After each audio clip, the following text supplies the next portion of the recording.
All right, Jesse on Fire, welcome back to the channel. So Dustin and Michael Chandler are escalating things. And I'll tell you what, dude, that is good because that's exactly who should fight. Exactly who should fight, man. And here's the thing, like if Chandler is trying to push this thing on Dustin, he said, I heard what you said. Listen, nobody gives a crap about, what? No one gives a rip about your wannabe, don't make sense, lost your shine, so you're trying to steal everybody else's shine, backdoor MMA math, zip it. That's what Chandler said to Dustin. And he's responding to Dustin saying that Chandler hasn't beat anyone who's coming off a win. And he was saying that Dustin and Conor are very dangerous fights for Chandler.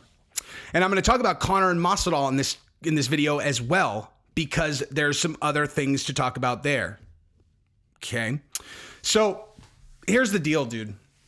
When you look at Chandler and Masvidal, when you look at Chandler and Dustin, both of them said at one point they didn't want to fight each other. First, Dustin said he didn't want to fight Chandler because he's coming in from Bellator and who cares? And then Chandler, after knocking out Ferguson, was like, I don't need to fight Dustin. He just lost or something. And again, I've said this before and I will say it again. I think that he forgot that Dustin just beat Conor twice and has the shine that he, like, I understand why people don't know how big of a draw Dustin is yet, because he fought Conor twice, and anything with Conor on it, you just assume it's all Conor. And then he was fighting for the title. And so it's kind of like, okay, yeah, you know, like he did X. I'm telling you, Poirier is a draw now, like a draw. And all you have to do is just be there in person and hear them call, have Dustin come up on the big screen and you'll know. 271, he came up on the big screen. He got a bigger reaction than anyone on the entire card, including Derek Lewis. Okay. He is a big draw.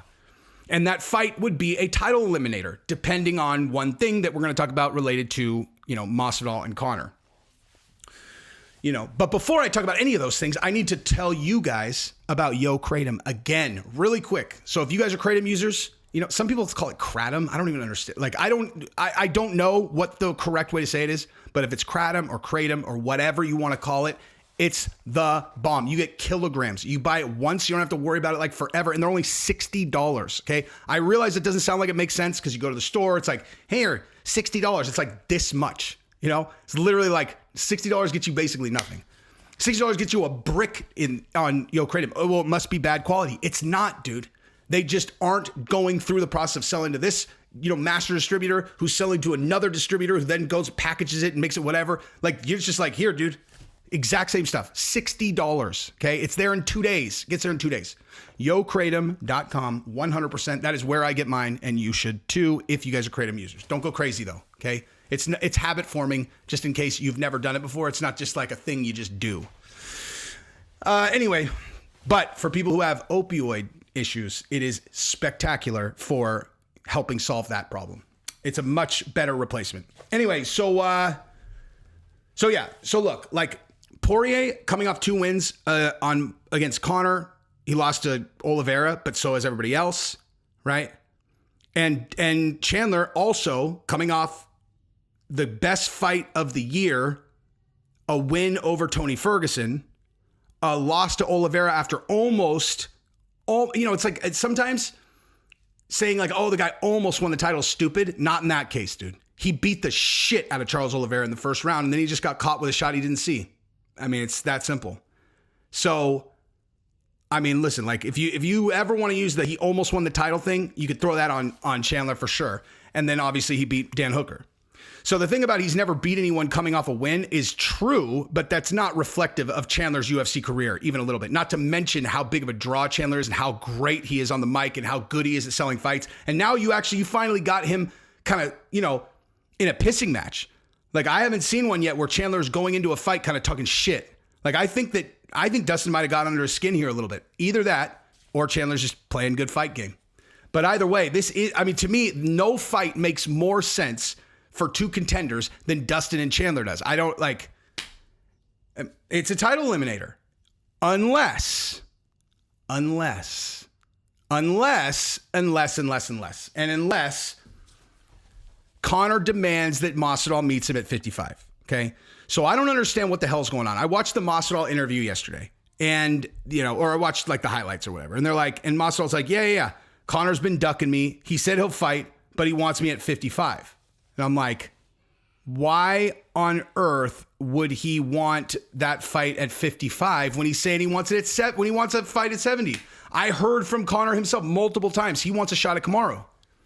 You know, now technically Dana probably could just throw him straight into a title fight at 70, but it's not as good of a setup as if Conor got another win at 70. Like he has won his last 2 at 70. Like it just is what it is. He has.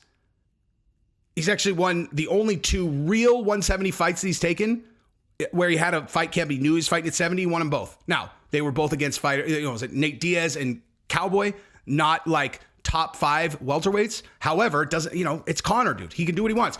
But Masvidal is a legit contender at 70. I know he's lost 3 in a row, but dude, he lost him to Kamaru and Colby, the top 2 guys in the division. Those are like, it's acceptable to lose those guys and still be a contender.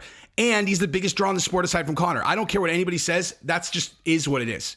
I heard Bisping talk about this morning. He was saying that he thinks that the Oliveira fight is a bigger fight for Conor than Masvidal. I actually don't agree with that.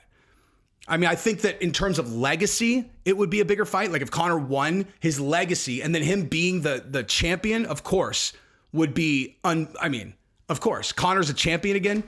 He beats the undisputed champion. That would be incredible, dude. And then he tries to start coaxing Khabib out. Come on, son. Let's go.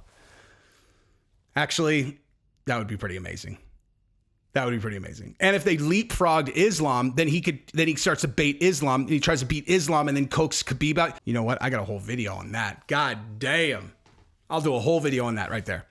But the thing is, again, Conor said that he wants it 70. Masvidal's at 70. So why not do Masvidal at 70? And then if Conor wins, he gets to fight Kamaru. And Masvidal, it's just of course, Masvidal's going to do whatever Conor wants to take that fight, of course. And I don't mean that as like disrespectful of Masvidal. It's just like, it's the amount of money he'll make, like he'd be an idiot not to. There's like, okay, he wants it at 55. He's like, all right, I'll take it at 55.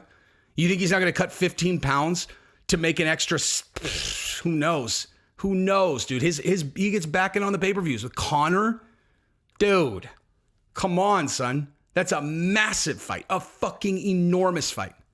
Because Masvidal's contract basically guaranteed if he's the main event is very different, than if he's not. And so if he's a main event against Conor, I mean, there's no bigger fight than that for him.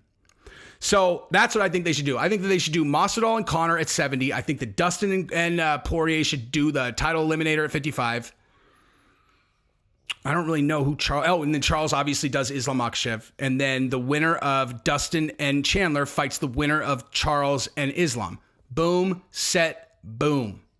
And the winner of Conor and Masvidal fights Kamaru if it's Conor. If Masvidal wins, he fights again. And if Masvidal wins another one, get him another title shot, dog.